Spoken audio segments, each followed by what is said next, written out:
The only people who don't want to disclose the truth are people with something to hide.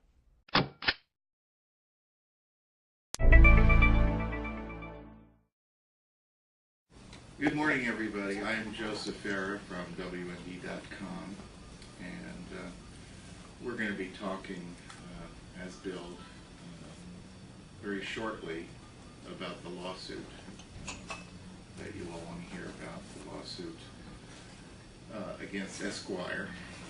But before we get there, I want to bring a couple of people forward to provide some background, very important background, I think, to that lawsuit.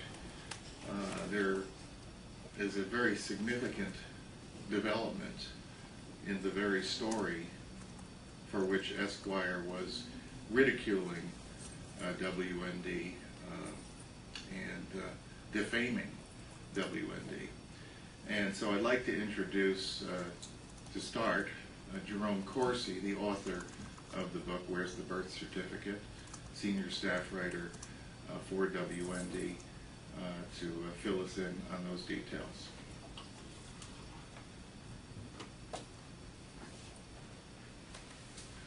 Thanks, Joseph. And I'm the author of Where's the Birth Certificate?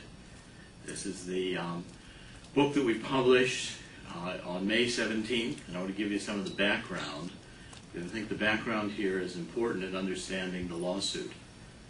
When the book came out, prior to it, Joseph and I had been in discussions as to whether or not we wanted to change the title. Well, the title should have been, this is way before it was published, this goes back almost 6 months, to something like Ineligible for Command, on something of that nature. But we decided that basically we wanted to keep the title the same, because the issue was, could we really force the release of a birth certificate from the White House? And then in early February, I got notified, one of my really top intelligence sources in Hawaii told us that a person we've had in the Department of Health in Hawaii, who's been a mole to us, giving us information, said that the birth certificate had been forged and was now in the logbook. Prior to this, the birth certificate didn't exist. When Governor Abercrombie made the search for the long-form birth certificate, he was not able to discover it, just found notations in the file. And Joseph and I went back again and said, well, shall we again change the title of the book? And the argument was, no, we'll keep it exactly at Where's the Birth Certificate, because the birth certificate that's going to be released is likely to be a forged document. And if we can force that, we might suffer some public relations setback. People say, oh, where's the birth certificate? It's here on the White House website, ha-ha.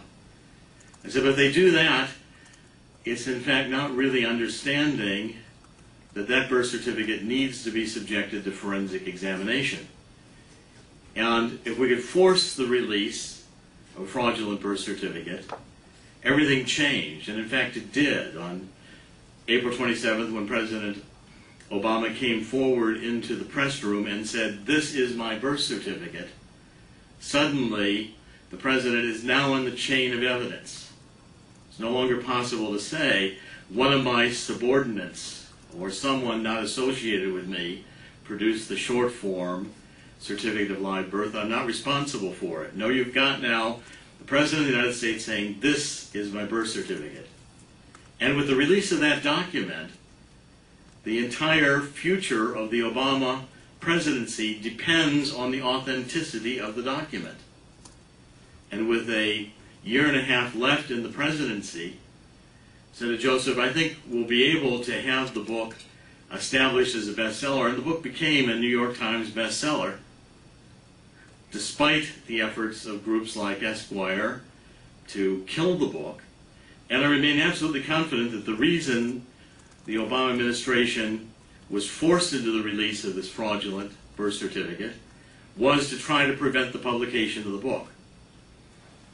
That was a key element, I believe, in the decision to suddenly produce a document that hadn't existed for 3.5 years.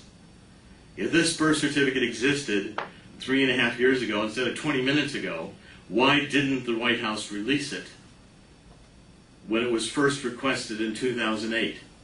Instead of having to go through all this discussion and explanation about the Hawaii Department of Health won't get long-form birth certificates released, we have copies of long-form birth certificates released by the Hawaii Department of Health a month before, through the end of March 2011.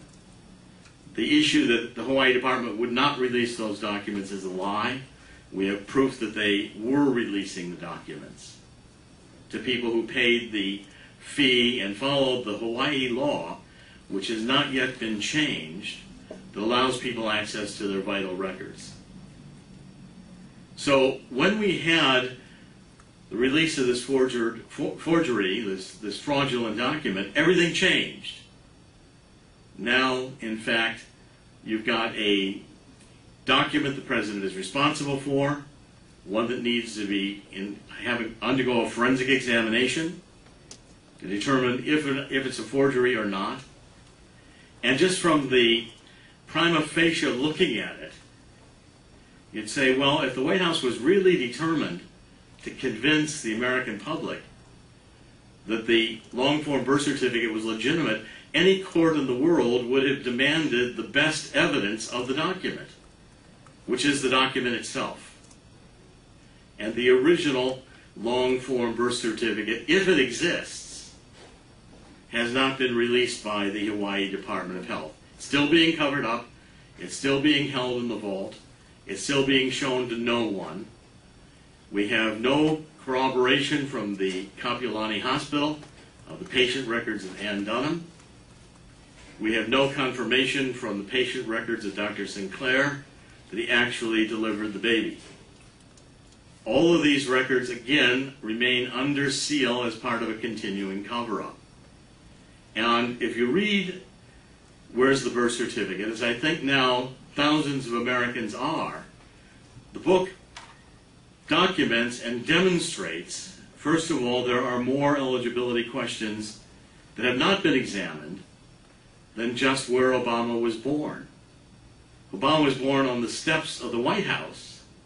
His father was Kenyan, which means at birth Obama was a dual citizen of the Commonwealth of Great Britain and of the United States, with Kenya having been a Commonwealth country. A dual citizen is not in the definition of a natural-born citizen, which I think gets supporting evidence from the Senate resolution 511 that was passed for John McCain, which specified McCain had 2 U.S. citizen parents at birth.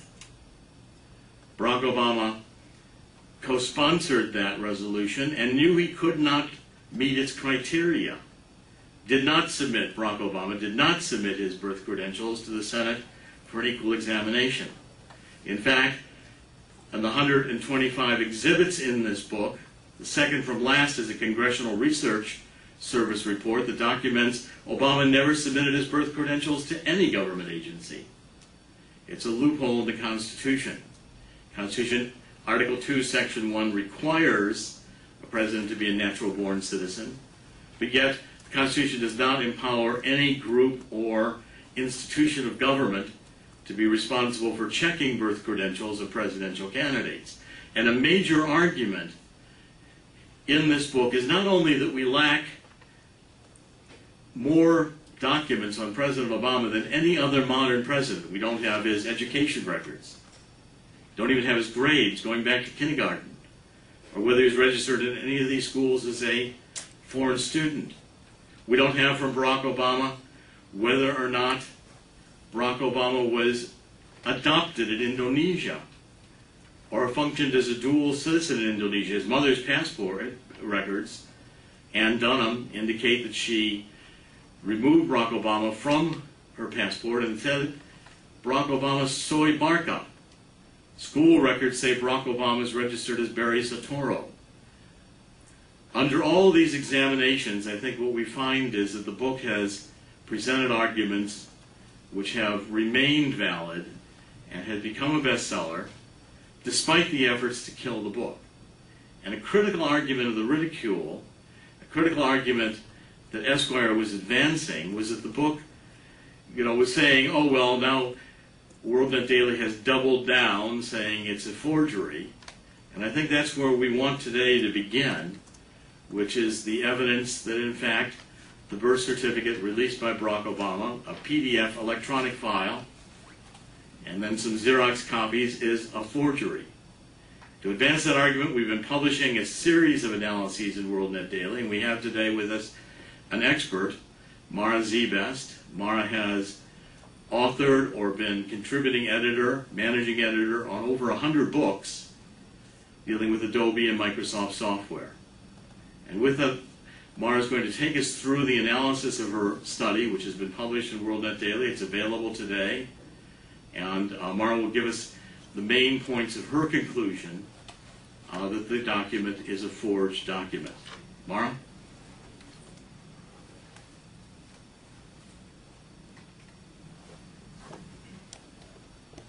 As Jerome Corsi said, my name is Mara Zbest. I am a teacher of Adobe programs and Microsoft programs for government employees, as well as many Fortune 500 companies. I also co-author, and I'm a technical editor for over 100 books. A dozen of those are for Adobe programs. I came to look at this birth certificate on the day that it was released from a friend of mine. I have many friends who rely on me for my expertise. I can't tell you how many times people call me up, and they, in this case too, they just said, if anybody can tell if it's real or fake, I know it'd be you. You'd have to look at it and tell me what you see. I went to the White House website. I downloaded the file. I opened it up in Illustrator, and the reason I opened up in Illustrator is because I know that if it's a PDF, it's going to, Illustrator's still going to retain a lot of the information. And so I opened it up in Illustrator to see what I could find. Within seconds, this is not only a fake document, it is an obvious fake document. It was just unbelievable. I was just in shock that what I was looking at.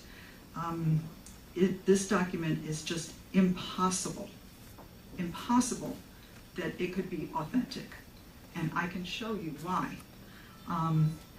If we open up this document, just to show you, if I get info too, this document was, well, I thought maybe it showed where I downloaded it from, but it doesn't. Let's go ahead. Oh, no, okay.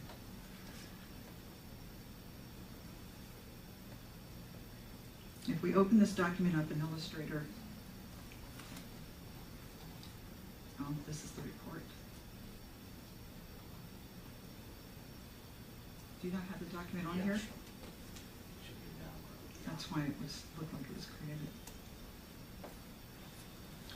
Because I see this is the report too. You want that in?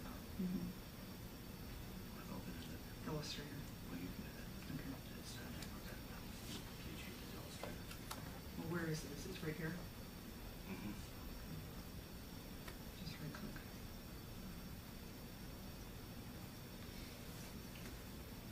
Put it on the desktop.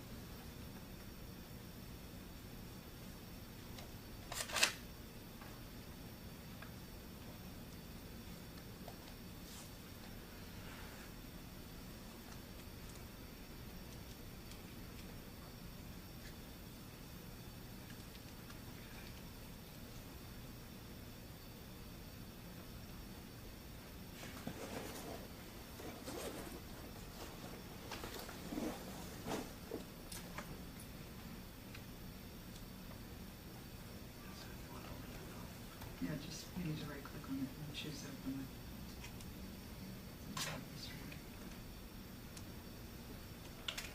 Okay. When you open this document up in Illustrator, first you have this links palette here which shows multiple links, that is not normal for a normal document. If this document had been scanned into a computer, as the White House says it has been, you would only see one flat layer and one link.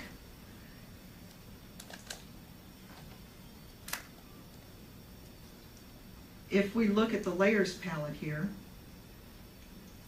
we see multiple layers. That is not normal for a normal document. If you take a picture and you scan it in, or a document and you scan it in, you should only see one layer. It's a flat image. On these layers, if you take a look at any one of these, there's these little eye icons next to it. You can click on them and you can turn them on and off and see what layer goes to it. This is the text. This is the stamp. This is the date. This is part of a date. This is another date. This document has obviously been manufactured digitally. This is not a scan. If you take any one of these objects, I'll take the stamp here, you can move it. When do you scan in any document and be able to just move pieces from it? When you scan in something, it's a picture. You cannot move pieces from it unless it's an edited document and it's been manufactured. This is not normal. I have heard people say that this happens if you scan in with OCR. This is not an OCR document either. There's so many inconsistencies with this document. If you zoom in, look at the differences in text. And this isn't just in, by the way, this number here is one of these layers. Let me see which one it is.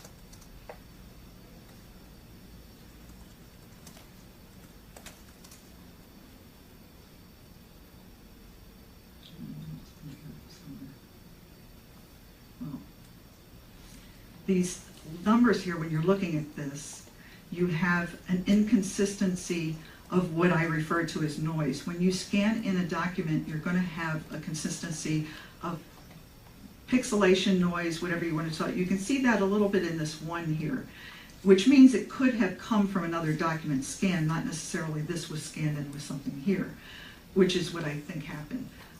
You also have it in combination with letters here that look very jagged edge, bitmap. There's a difference in color. Same sort of thing if you move down to any part of this document. There's boxes here. You can see these two boxes here. This box has the bitmap black X. This one has the pixelated X. You can see letters up here that are pixelated, but letters next to it are bitmap, which indicate that when they adjusted this box with the X, they had to adjust the letters that were nearby too. If you scan down further here,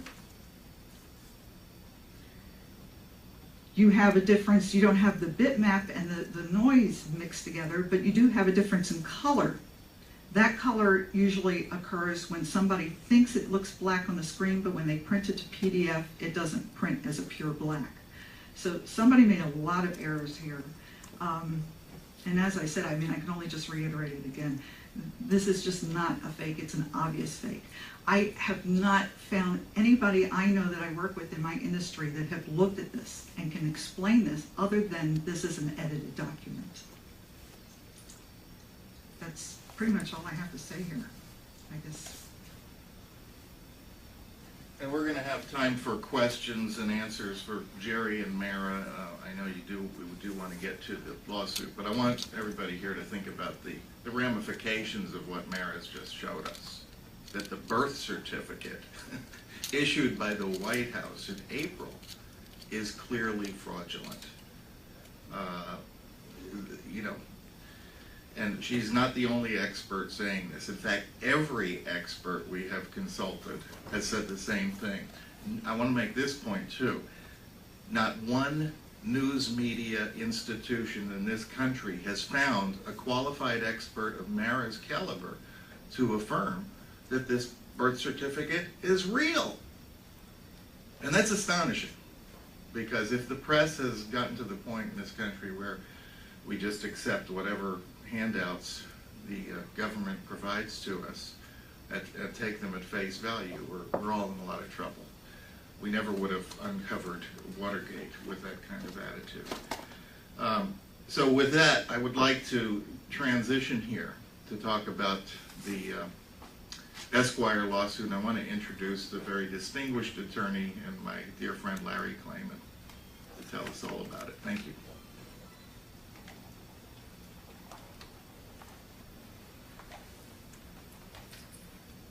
Thank you, Joseph. We live in the real world today, unfortunately, where people practice the politics of personal destruction, a phrase that's been used by many on all sides of the political spectrum. Sometimes in the media, people get personally involved in an issue. This has been a very controversial issue, the birther issue. And one would expect that a magazine such as Esquire and its reporter, Mark Warren, which have a distinguished record historically, would have reported this issue with regard to the book by Mr. Corsi at WorldNet Daily Books and Mr. Farah's involvement accurately. But the reporter got personally involved, and he made some statements which were very damaging, not just to the organizations, WorldNet Daily Books, WorldNetDaily.com, but to the individuals involved, Mr. Farah and Mr. Corsi. It was amateurish. It was rank. It hurt. And what occurred was that on the morning of May 18th at 10 a.m., an article was published in Esquire stating, "Breaking, Jerome Corsi's birther book pulled from the shelves." There was nothing stated about satire. We all know that when there's satire, whether it was Mad Magazine in the past or in the present, usually it's identified as satire. And what was published was starkly real to the reader. And let me read you just a portion of that, which is in the complaint, which is actionable, and I'll tell you why it's actionable and why this was a serious mistake by Mark Warren and Esquire, for which they will pay dearly. Quote, "In a stunning development one day after the release of Where's the Birth Certificate, the case that Barack Hussein Obama is not eligible to be president, by Dr. Jerome Corsi, WorldNet Daily editor and chief executive officer Joseph Farah has announced plans to recall and pulp the entire 200,000 first print run of the book, as well as announcing an offer to refund the purchase price to anyone who has already bought either a hard copy or electronic download of the book. In an exclusive interview, a reflective Farah, who wrote the book's foreword and also published Corsi's earlier book, selling work, Unfit for Command, Swiftboat Veterans Speak Out Against John Kerry, and Capricorn 1, NASA, JFK, and the Great Moon Landing Cover-Up, said that after much serious reflection, he could not go forward with the project. I believe, this is a quote of Mr. Farah, which is attributed to him, "I believe with all my heart that Barack Obama is destroying the country, and I will continue to stand against his administration at every turn. But in light of recent events, this book has become problematic and contains what I now believe to be factual inaccuracies," he said this morning. Quote, "I cannot in good conscience publish it and expect anyone to believe it." When asked if he had any plans to publish a corrected version of the book, he said cryptically, quote, "There is no book," unquote. Farah declined to comment on the discussions of the matter with Corsi. A source at WorldNet Daily, who requested that his name be withheld, said that Farah was rip shit when on April 27th, President Obama took the extraordinary step of personally releasing his long-form birth certificate, thus resolving the matter of Obama's legitimacy for anyone with a brain. He called upon Corsi and really tore him a new one, says the source. Quote, "I mean, we'll do anything to hurt Obama and erase his memory, but we don't want to look like fucking idiots, you know. Look, at the end of the day, bullshit is bullshit. Quote unquote. Corsi, who graduated from Harvard and is a professional journalist, could not be reached for comment. Now, where in our right mind and in our entire lives, and I got to tell you, I've seen a lot, I've brought many defamation cases and other types of cases on both sides. I've never seen something that was totally fabricated. No one ever spoke with Mr. Farah. He never made those comments. This was completely manufactured and false. And it was obviously calculated with malice to destroy not just the book and its sales, but to destroy the reputations of Mr. Corsi and Mr. Farah. The stupidity of this is beyond belief. The legal actionability of this is believable. The reason that these things happen in Washington, as I was said, and in New York and in the press world, is because people take things personally. Things should be published in a non-personal way. And after this was called into question, this obviously fabricated story, and after it was made known that WorldNet Daily and the other plaintiffs here may pursue legal action, a so-called disclaimer was issued the same day by Esquire and Mark Warren.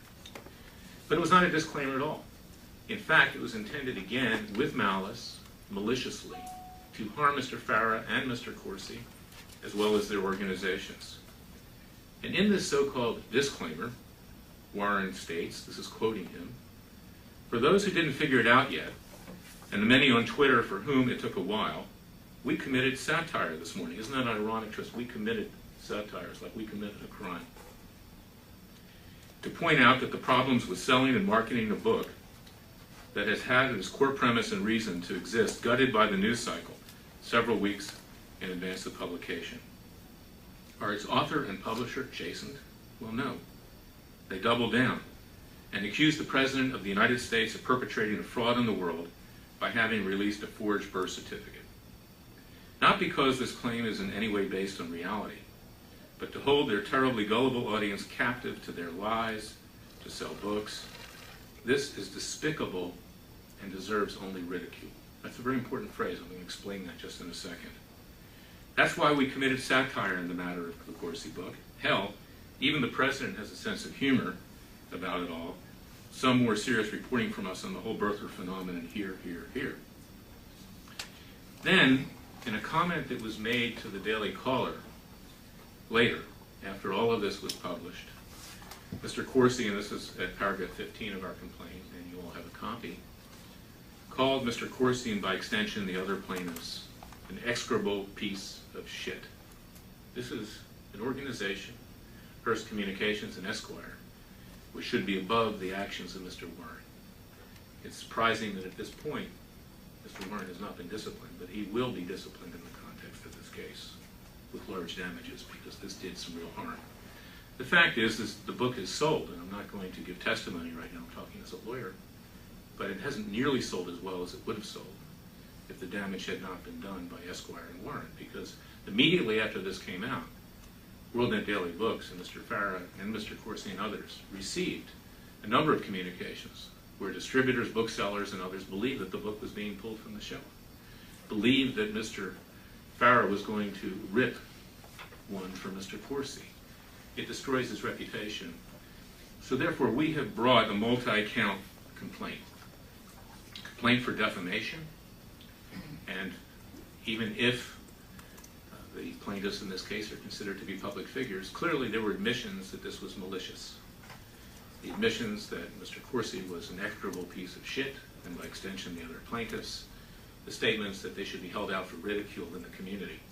And in the District of Columbia, where this case is brought, there's another tort, that means a wrong in French and in our legal system, a civil wrong, called fausse light. And when you hold an individual or individuals out outrageously for ridicule in the community, and this is a community here in DC of the media and elsewhere throughout the United States, the statements can even be true, but if they're intended to cause harm, to cause ridicule, then as lawyers say, they're actionable. Mr. Warren has admitted, unbelievably, stupidly, that he intended to hold Mr. Farah and Mr. Corsi out to ridicule. So we have brought this case under a fausse light theory as well as a defamation theory. In addition, invasion of privacy, another tort in the District of Columbia. And that's when you take someone's name and use his name without authorization, and use it in a way which is misleading and deceptive, which aggravates what you did. Even just the first aspect legally is actionable, but when you do it deceptively, then it's intended to harm him. In this case, false quotes were taken of Mr. Farah, false motives were taken of Mr. Corsi, and there is a violation of invasion of privacy. In addition, we have a count in this complaint under the Lanham Act for false advertising.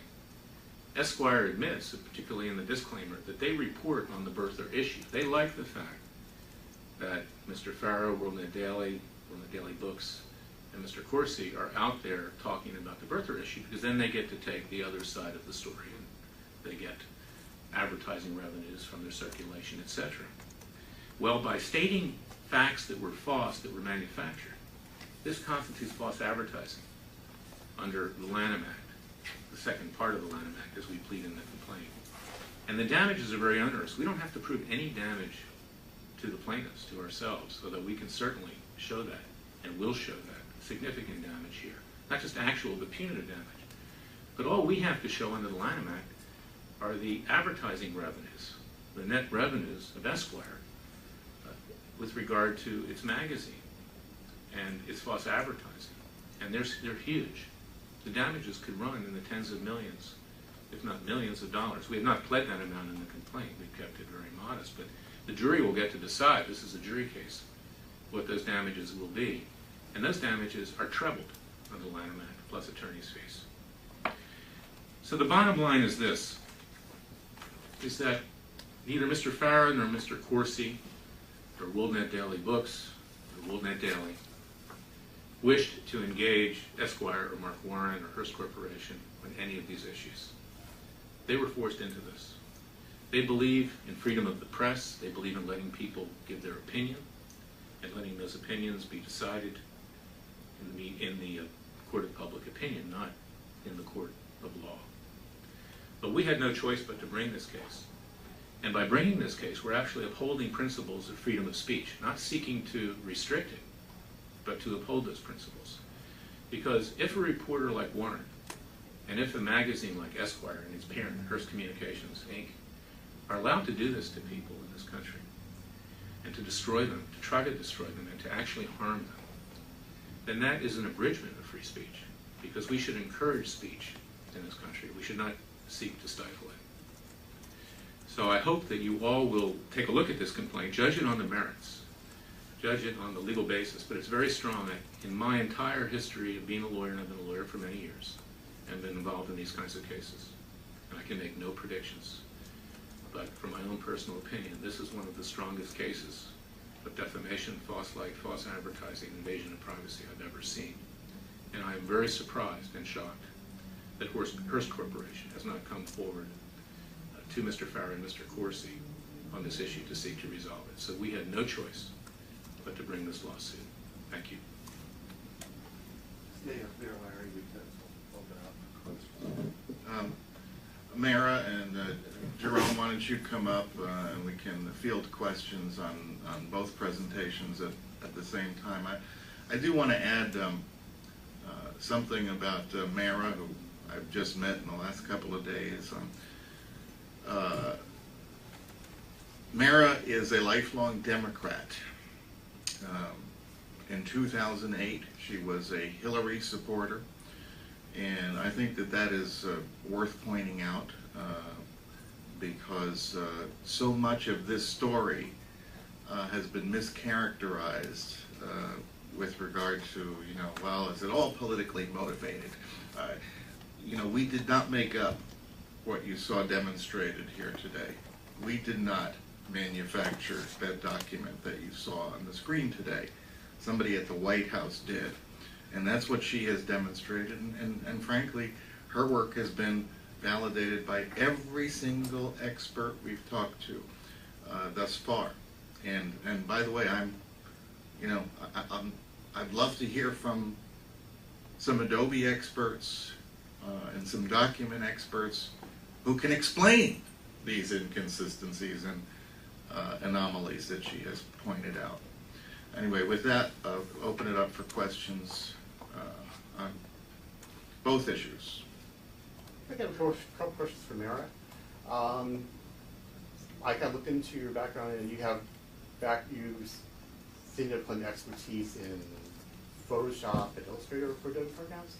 Do you have any demonstrated expertise in Adobe Acrobat or creating PDFs? Yes, I have in most of the Adobe products, Illustrator, InDesign, Acrobat, and Photoshop are my major programs that I work with. Okay, and did you, as you know, the original file will state what program the file was created in. Did you look at the birth certificate file in the program that it was created in? Yes, and if you just look at it in Acrobat itself, you don't need Illustrator to see that it's fake. You can see it's fake in Acrobat just by knowing the ideas that there's a certain consistency that should be present when you're scanning a document. You have, I outline it in my report explaining the noise, because I understand many people don't understand that. But when you're looking at this document and you see this noise here, okay, this could be from a normal scan. You see the letters don't look solid black. You see pixels next to it that don't have complete solid black. But even within these signatures, let me zoom in here. You've got solid black pixelated, bitmapped, next to anti-aliasing and noise.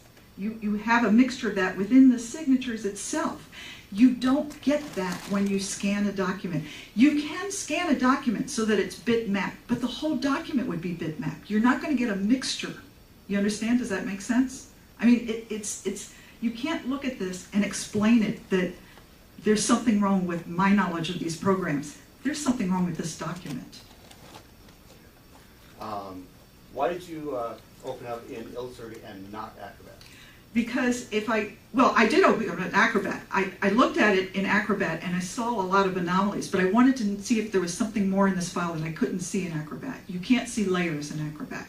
If it's going to be in there, if the information is still in the PDF file, you can see it in Illustrator, because Illustrator is a vector-based program. I explained that in my report too. I don't want to get into it too depth, but there's two types of graphic programs. You have a raster-based and you have a vector-based. Photoshop is raster-based, which means pixel-based. If you open it up in Photoshop, you're going to get a completely flat document that is going to be pixel-based. If you open it up in Illustrator, it's still going to be able to read any information in there because it's vector. It deals with math. It understands what's embedded in that program. I have a question about Jane Fisher with Adweek. How many copies were ordered of the book? And how many publishers or how many booksellers called after this Esquire report came out to cancel? I don't have exact numbers off the top of my head, but I'm going to suggest that somewhere in the neighborhood of 65,000 copies of the book were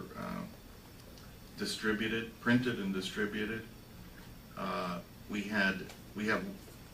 have definite knowledge of one retail shop actually returning all of its copies of the book, specifically because of the assumption that the Esquire article was accurate.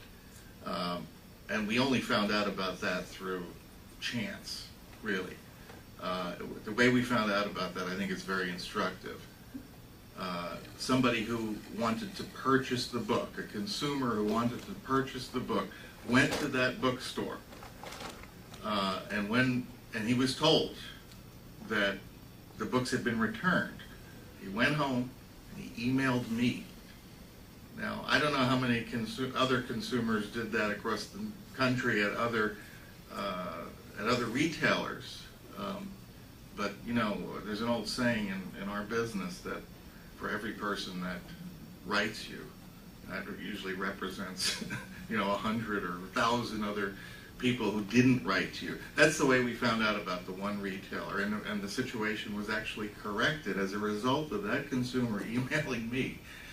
We were able to can't remember if it was Borders or Barnes and Noble, go to the corporate folks and say, hey, here's what we heard, and they confirmed that the books had been returned and were in that situation at least, being sent back to the bookshop. So Barnes and Noble, which is it, Barnes and Noble or Borders who canceled their orders? It's, you know, we've covered this story in WND, and I wish my memory was good enough to recall which of the two. I know it was one of the two major retailers. I can get you that information later. Okay. And what is the dollar amount of the grand total here? We've got defamation, looks like 30 million, false light, 15 million. I guess I can add them up, but each of these, 30 million for tortious interference. Is this correct? Is that my reading is correct? Yes, but when you put forth the damages in each count of the complaint, they're not necessarily cumulative. Mm-hmm. The damage is the damage. So the actual damage, the business damage, will be determined by the jury, and you just basically estimate in the complaint. You're not held to that, which is why we pled in excess of. But we're asking for approximately $20 million in actual damages. Let me just quote. It's in the complaint. $10 million in actual damages, $20 million in punitive, and so $30 million, in excess of $30 million. The reason for punitive damages, generally a jury will take a look at the net worth of the defendant who's found liable and determine how much they can assess in punitive damages that will prevent the defendant from ever doing that again as punitive. And Hearst Corporation, obviously with Esquire, is very, very wealthy. So the $20 million estimate is low in terms of what a jury could find. It could wind up in the hundreds of millions of dollars. But in terms of the actual damages, we pled in excess of $10 million for the counts. And I also might add, with regard to the Lanham Act, the Lanham Act does not look at the actual damages. It looks at the advertising revenues. Mm-hmm. It's You Were That Week, so that's relevant. Yes. Of Esquire magazine. And those advertising revenues, Esquire will then have an opportunity to show what their net profit was. And if we succeed in our case, and defendants are found liable, then it's trebled by 3 times on the Lanham Act plus attorney's fees and costs. Does the disclaimer give them any cover after the? It was only up for a few hours before this disclaimer came out, saying it was satire, and that would, their argument, I would assume, they're covered under the First Amendment. They'll try to make that argument. It's not convincing, because if you look at this so-called disclaimer, it's not really a disclaimer. That's why I read it to you. It's actually a way to grind it in. It added insult to injury. It made matters worse.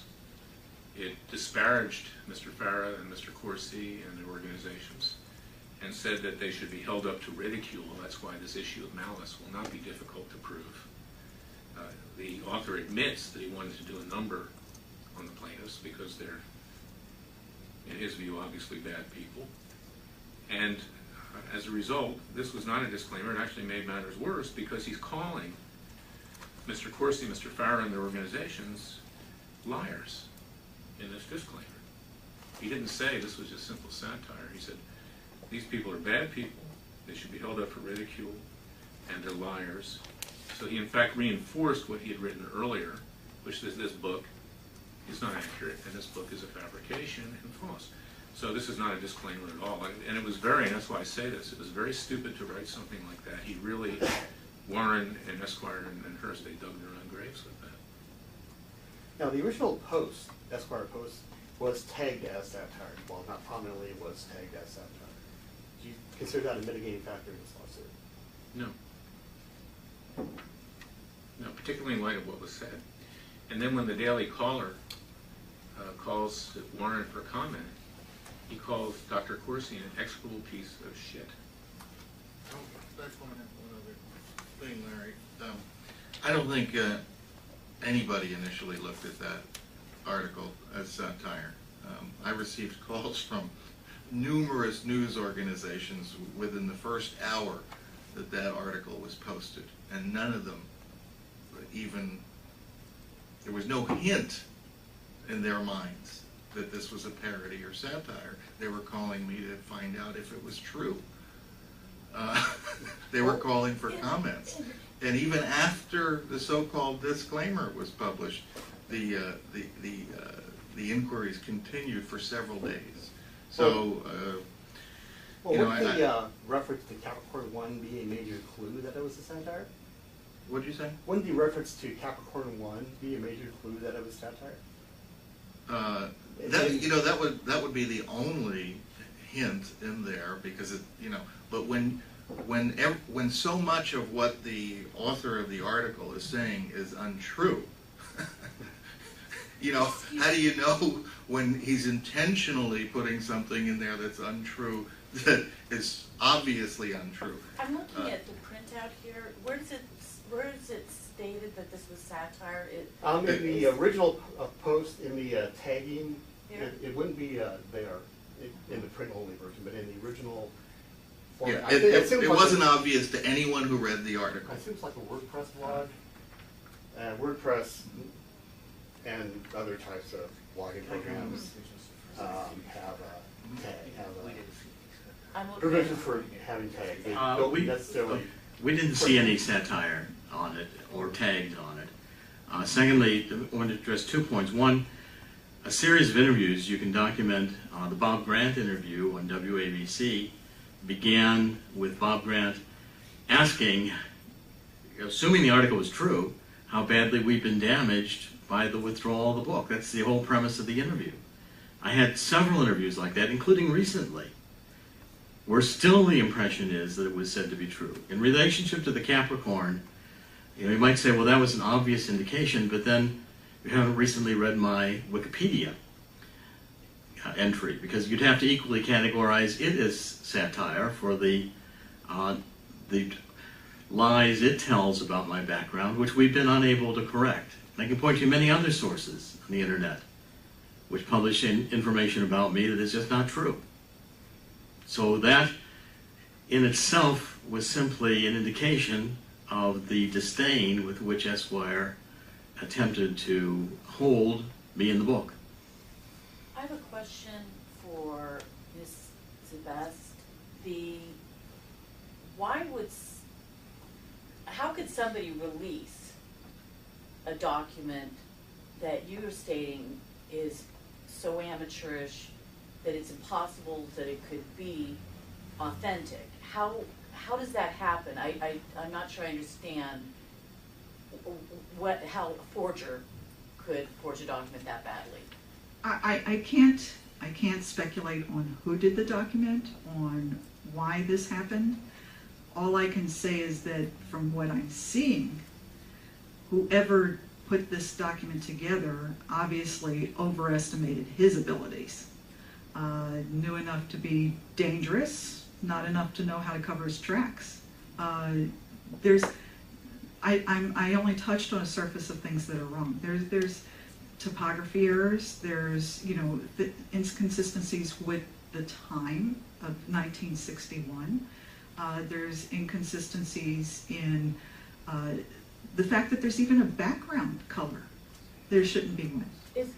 You're saying that layering is impossible in a scanned document? Correct. You will have a layer, one layer. Multiple It'll layers. be a flattened layer.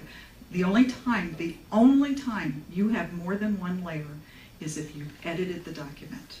And the fact that there's just layers in this document, within seconds after seeing the layers, I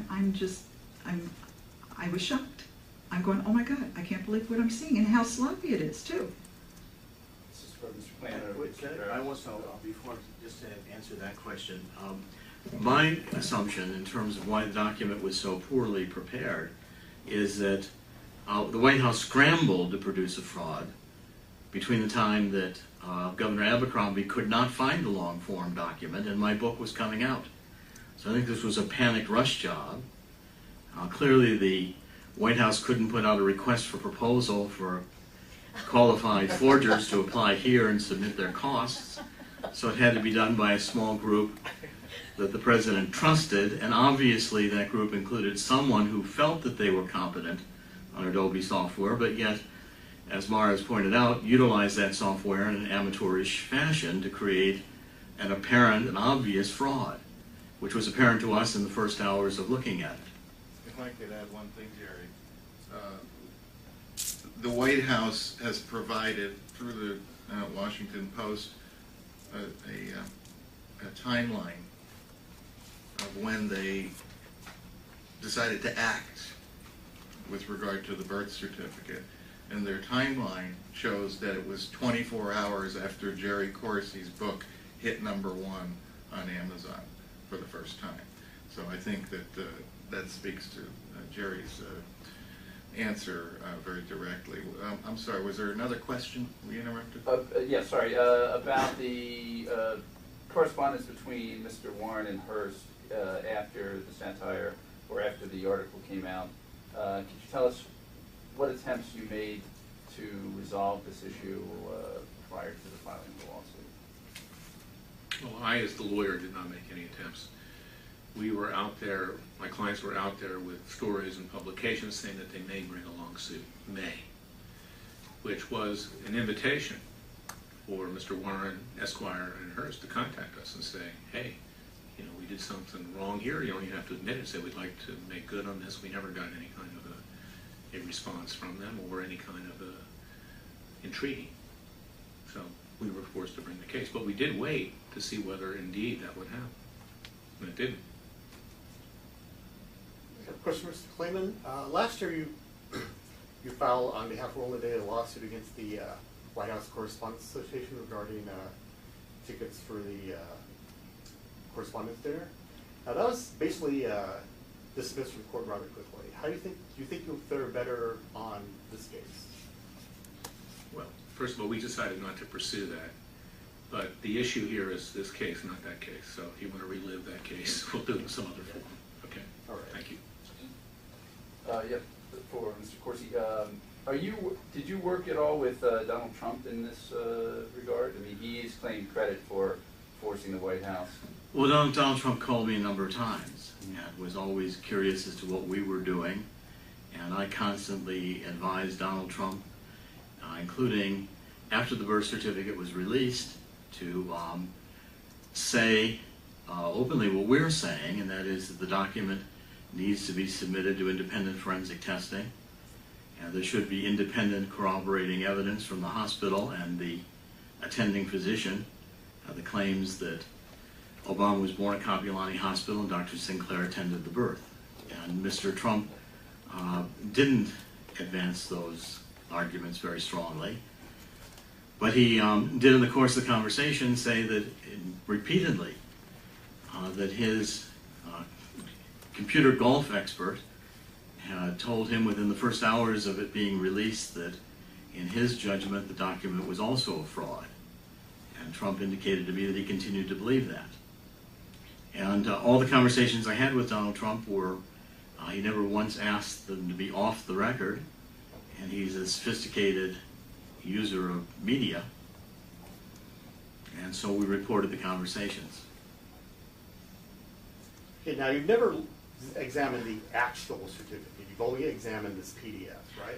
Well, I'd love to examine the actual certificate. If the White House would only allow the Hawaii Department of Health to stop the cover-up and to release the original paper or whatever format the document exists, if it exists, a long-form birth certificate, to independent forensic analysis, I'd be thrilled. Excuse me, is the book any longer relevant? Yes, I think the relevant in several issues. I think we're still asking, where's the real birth certificate? And we're arguing and maintaining that this is a fraud. We've maintained that the book's publication was a precipitating event that tempted the White House into producing a fraud. And what we're arguing now is that the information in the book, on many different bases, indicates that Obama is not eligible to be president, including dual citizen status from birth, from his father being a citizen of Kenya when he was born. And these issues need to be vetted, need to be examined by the American public, will be examined by the American public, I'm confident, before 2012, and an institution of government needs to be put into place so this problem does not occur in the future. Let me add here just one quick thing. Is that my client here, Dr. Corsi, is not just any run-of-the-mill author. He's an author who, through his publication of a book with regard to swift boats and John Kerry, significantly influenced the election in 2004. He's feared, and for that reason, he's taken seriously. And he's an award-winning journalist, New York Times best-selling author. That creates the intent, part of the intent, other than the admissions of the defendants themselves, as to why they were acting with malice to try to destroy him and everybody in and around him. And I want to say one thing on the relevance of the book. Right now there's more confusion than ever about what it means to be a natural-born citizen and to be eligible for the presidency of the United States, astonishingly, after all of what's been said and done. And really, the only clarity on this subject is Jerry's book.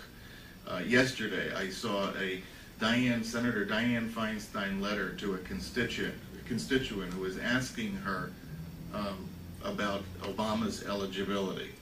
And her response was that he is eligible because he was born in Hawaii and because of the 14th Amendment. If we have that kind of profound misunderstanding about what it means to be a natural-born citizen at the highest levels of government, the Senate of the United States, we are in a very sad way. And Jerry's book, by the way, is significant not just for what it portends for Obama's presidency, but I'm hoping that it will, still stimulate a national debate on this issue of eligibility beyond 2012 for the future of this country, because we don't want to see the Constitution dumbed down as it is being dumbed down by people like Dianne Feinstein right now. Question, has any fact of the book been disputed by either the White House or another news organization? And a follow-up, has any other news organization that you know of had any analysis of the document been done? Yeah, I think that's a very good question. There are really two questions there. Number one, on the issue of the birth certificate itself, we have talked probably to at least a dozen experts at this point, probably more, all of whom are in essential agreement with what Mara Zebeth put forth today. Other news agencies, as far as we can see, have contacted a total of one expert who appeared to affirm the document is real, only to have said he was misquoted, and that was by Fox News, and demanded a retraction, which has not been extended. In other words, what I'm saying is the news media appears not to have asked a single question to verify the authenticity of this document, which to me is beyond astonishing. And the other part of your question was?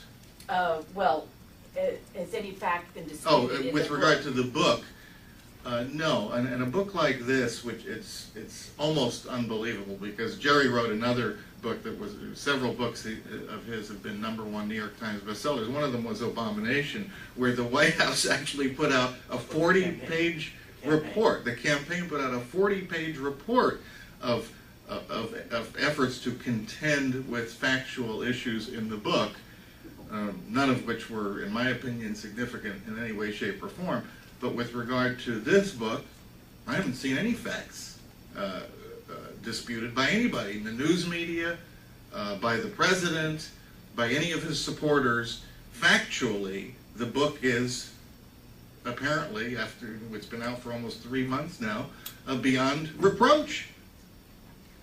By the way, I'd still invite from the Obama campaign a response to my rebuttal to their 40-page report. They never did respond to it point by point, and I'm waiting for it. Okay, this is for Mr. Corsi or Mr. Farah.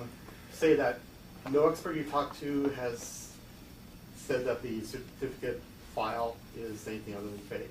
But there are people who will defend the authenticity of it. For instance, there is a writer on what's called the Obama Conspiracy blog who has issued a detailed rebuttal to Doug Boak's. We'll You're Why haven't you reported that? Oh, you're talking about Dr. Conspiracy? Yes. Oh, one of my favorites. I'll be writing about Dr. Conspiracy the next few days. We'll be exposing his background, his entire credentials, his involvement with his company. I've got a detail. I just had not had time to write it up. Why are you attacking these critics so personally by investigating their background? I'm sorry. I said I would evaluate his credentials. It's not a personal attack, but we're going to evaluate his credentials in a discussion of his point by point. His response was to Doug Voigt's.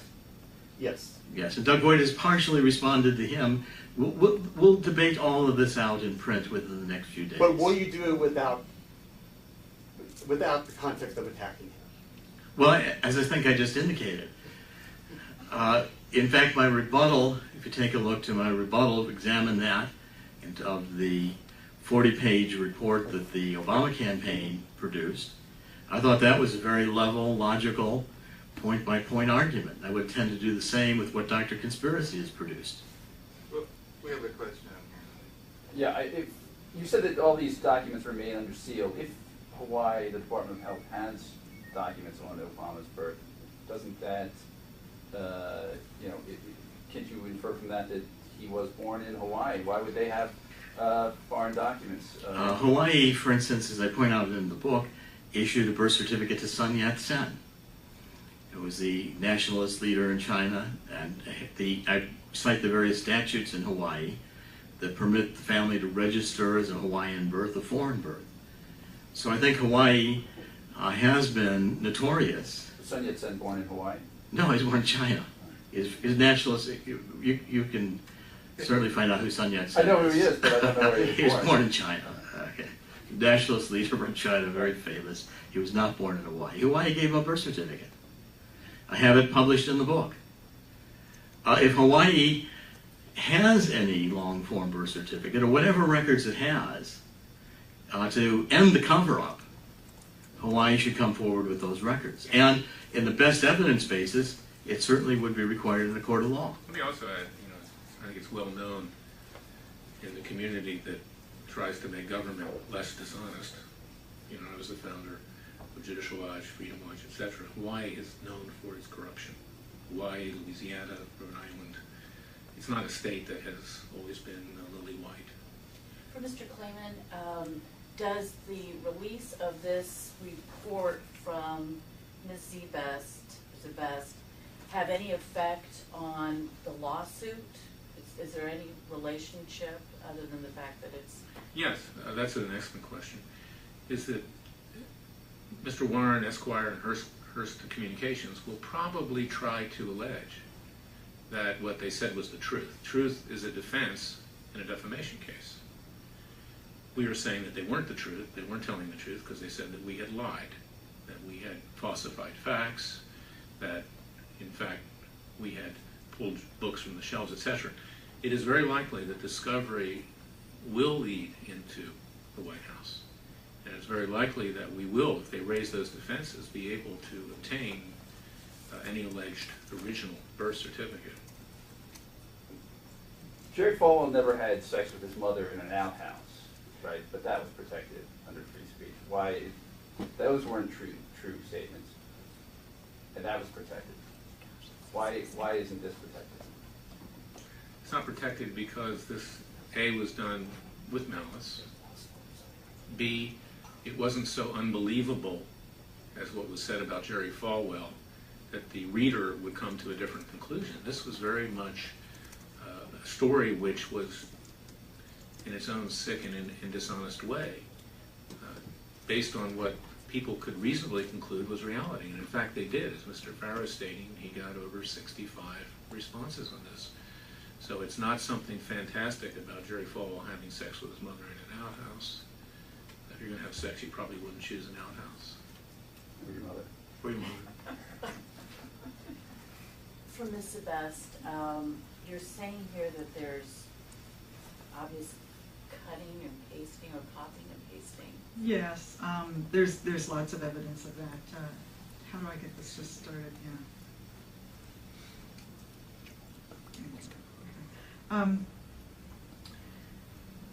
Let me just zoom out here. as I said, there's, I see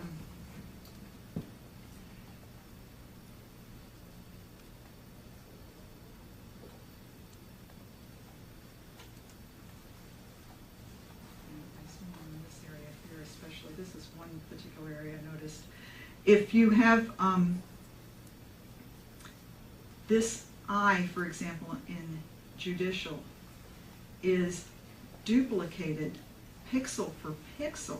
I mean, every pixel that's in this eye is exactly the same in this eye, which indicates a copy and paste. Same thing for this D. This D, pixel for pixel, is exactly duplicated for this D over here. So my guess is that these were the I's and the D's they used to copy and paste it over here. It's a guess, but it seems like a reasonable one to make, that there must have been an X in this box, and they needed to cover that up because the X needed to be in the yes box, which would also make sense why this X is not bitmapped, it's pixelated, along with the text that's surrounding this X. They had to move the X over into this box. So they had to copy the D and the I here because it probably had parts of the X into it. What about this contention about the black on page, I'm not sure what page, that there are different kinds of black? What happens is, when, I was trying not to get too complicated because I know that there's time limits on here, but when you have certain blacks, there's RGB version of black, which is 000 for all three numbers. And you have CMYK. CMYK gets a little more complicated, and that's for professional printers. You have the K is the black component, which usually is 100% for black. But you can have what's called a rich black, where you have variations, percentages of the other colors mixed in to make the black look just a little bit more richer. And so what happens is RGB, which is what we see on a monitor, that's the color model we always see on a monitor. If that looks black, when it goes to print, and when you move this document to make it a PDF, that's like going to print. PDF is very similar to sending it to a professional printer. So when you do that, if the mixtures in the CMYK aren't rich, or if the setting is set so that it doesn't see rich black, all of a sudden the blacks don't look as black as they do on the screen. So my guess is that in some of those areas, I think it was down here at the bottom, the dates. Oops. Let's see. Well, we can do this here too.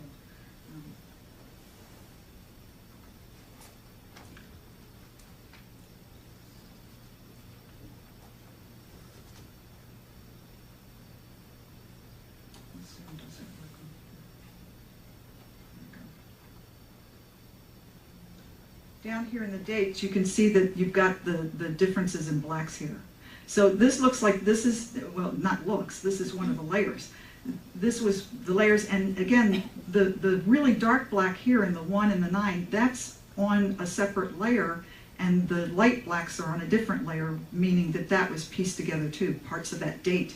And I think, what I think happened here was that the person putting this together, it looked black on the screen. He was seeing the RGB version, which was 000, but when it printed to PDF, it didn't print as a pure black or a rich black. And you can't have both in the same document. Not if it's scanned. No, it's going to look consistent. It's going to, if it's black text on a piece of paper, the scanner's going to pick it up and it's going to look black. And even if you make it as a PDF after that, it should look black. And so my final question is, you're saying unequivocally that this is and must be a forgery? It's unequivocally, yeah, to me, yes, absolutely. I haven't met any of my colleagues that can say otherwise, too. So we're back to square one. Where's the birth certificate, huh, Jerry? Unless there are any other questions, we're going to call it. I did one more question. Uh-huh. This relates to it's not a related issue. A couple months ago, Tim Adams, who Roland Daly's repeatedly cited as a credible source, who has said that people in the or people told his supervisors in the Hawaii Department of Election told him that no birth certificate existed in the state records. He said on a radio show a couple months ago that the affidavit he signed to that effect was supplied by lawyers affiliated with Roland Daly. Is that true? And if so, You why know, haven't you reported that? I really don't. Terry, if you want to obsess about stuff like that, I invite you to do so. I would really like to focus on why the President of the United States and the White House are issuing bogus birth certificates, rather than why somebody at WorldNet Daily, which lawyer they consulted to do. Well, if you're creating news to Yeah, forward thanks the very story, much, Terry. We all know your work. Basically, you're creating We news, not appreciate reporting it. all of the attention that you devote to WND.com. Thanks very much. If it was me, I would resign. How do you do it? Well, fortunately, we have help from the media. The only people who don't want to disclose the truth are people with something to hide.